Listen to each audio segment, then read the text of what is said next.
Course పోనీ ధైర్యంగా photo వేసి రాయడు ఒక చిన్న షాడో. హౌ లాంగ్ అండి? How long we should take all this non sense? How long we should take all this non sense I'm asking. ఇప్పుడు ఏమంటారు, ఇంకా మళ్ళీ మొదలు, రేపొద్దు నీ సినిమా కూడా వస్తుంది కదా, నీది కూడా చేస్తావు కదా. మాటకు ముందు ఆ గ్యాప్ వచ్చింది. నేను ఇప్పుడు 2 సినిమాలు షూటింగ్ చేస్తున్నా, ఉస్తాద్ భగత్ సింగ్, మిస్టర్ బచ్చన్. అతి త్వరలో ఇంకో 2 పెద్ద హీరోలతో అనౌన్స్మెంట్ రాబోతున్నాయి, సినిమాలు చేయబోతున్నా. ఇది ఏంటి ప్రోగ్రెస్ రిపోర్టా? మా నాన్నలాగా మీరు నా స్కూల్లో ఏమైనా ఫీజు కట్టారా? నేను ఏం చేస్తాను మీకు చూపించుకోవడానికి? 4 సంవత్సరాలు కుదరకపోతే నా 5 ఏళ్ళు కుదరదు. ఏంటి మీ ప్రాబ్లం ఏంటి? మీ ఇంటికి వచ్చి అడుగుతున్నానా? నా రెంట్ కట్టండి అన్నా, ఇంకోటి చేయండి అను. సినిమాలు ఏటుందని ఫ్రస్ట్రేషన్తో ఇదా నాకు తర్వాత అనిపించింది. ఎక్కడో చదివా, హరీష్ శంకర్ తాగిన మద్యం గురించి మాట్లాడడం కాదు. మన మన మన మన వాళ్ళు ఎలా ఉంటారంటే, శ్రీశ్రీ రాసిన పద్యం కంటే కూడా శ్రీశ్రీ తాగిన మద్యమే ఎక్కువ ప్రాచుర్యం పొందిందని చెప్పాడు ఒక కవి.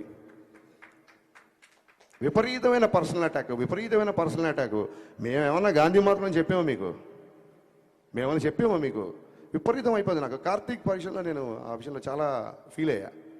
రేపు మన సినిమాలు వస్తున్నాయి, రేపు పొద్దున ఖచ్చితంగా పీపుల్ మీడియా ఫ్యాక్టరీ విశ్వప్రసాద్ చాలా ఓపెన్గా చెప్పారు 100 సినిమాలు చేస్తానని.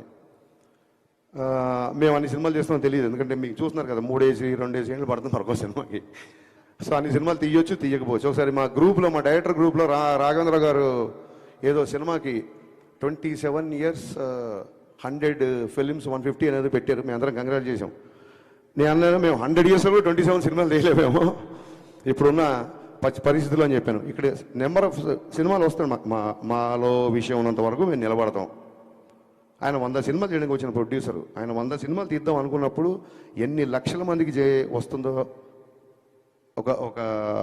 దాన్ని ఏమంటారు, ఒక ఉపాధి వస్తుందో ఒకసారి ఆలోచించండి. సేవ్ టైగర్స్ కాదు, సేవ్ ప్రొడ్యూసర్స్. మనం మీడియా అవ్వచ్చు, మీరు అవ్వచ్చు, మేము అవ్వచ్చు.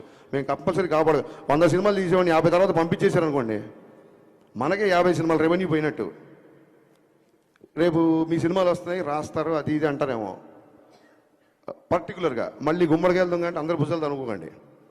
పర్టికులర్గా సదరు వెబ్సైట్కి చెప్తున్నా, మీరు ఏమన్నా రాసుకోండి. ఎందుకంటే ఈ ట్రోలింగ్లు మీకు కొత్తనేమో. సినిమా పుట్టాక వెబ్సైట్లు పుట్టాక సినిమాలు పుట్టాకే వెబ్సైట్లు పుట్టాయి. మేము ఇంట్లో నుంచి బయలుదేరి వచ్చే ముందు డైరెక్షన్ చేద్దాం అన్నప్పుడు ఫస్ట్ ట్రోలింగ్ స్టార్ట్ చేసింది మా అమ్మ, మా నాన్న. వీడి మొహానికి వీడు పెద్ద డైరెక్టరు అని. ఆ తర్వాత మా బంధువులు, మా ఫ్రెండ్స్, మా నేబర్స్, హరీష్ గారు పెద్ద స్పీల్బర్గ్ అంటారా, సినిమాలకు వెళ్తానంటారా, ఈడో పెద్ద మండరత్నం అంటారా అని చెప్పి అందరు అన్నారు. ఈ ట్రోలింగ్లు మాకేం కొత్త కాదు. ఇప్పుడు మీరు చేసే ట్రోలింగ్ అసలు అప్పుడు ఏమీ లేనప్పుడే ట్రోలింగ్ చేస్తున్నారు. ఈ ట్రోలింగ్లు అన్నీ మాకు ఎప్పుడూ అయిపోయినాయి. ఎందుకు ఫర్దర్గా కూడా మేము తీసుకుంటామంటే, నేనే కాదు, హీరో అవ్వచ్చు, హీరోయిన్ అవ్వచ్చు, అసిస్టెంట్ డైరెక్టర్ అవ్వచ్చు, మ్యూజిక్ డైరెక్టర్ అవ్వచ్చు, అన్నిటికీ తెగించే ఇక్కడికి వచ్చాము. Just I want make it remind. మీ అందరూ గుర్తుపెట్టుకోండి, అన్నిటికీ తెగించి ఎన్నో సౌఖ్యాలు సుఖాలను త్యజించి ఇక్కడికి వచ్చి నిలబడ్డాం. రేపొద్దున మళ్ళీ అటాక్ స్టార్ట్. నేను మళ్ళీ చెప్తున్నా, సినిమా ఇండస్ట్రీ అంటే సినీ జనరేషన్ అందరూ అని చెప్పి నేను స్పీచ్ స్టార్ట్ చేశాను. లేదు రేపొద్దున ఇలాగే పగబడతాం, ఇలాగే ఆర్టికల్ రాస్తాం అనుకుంటే, మీరు అభిమానించే వ్యక్తే ఒక జెస్చర్ చెప్పాడు. ఆ జెస్చర్ మీకు గుర్తు చేస్తున్నా, రాసుకోండి. Thank you.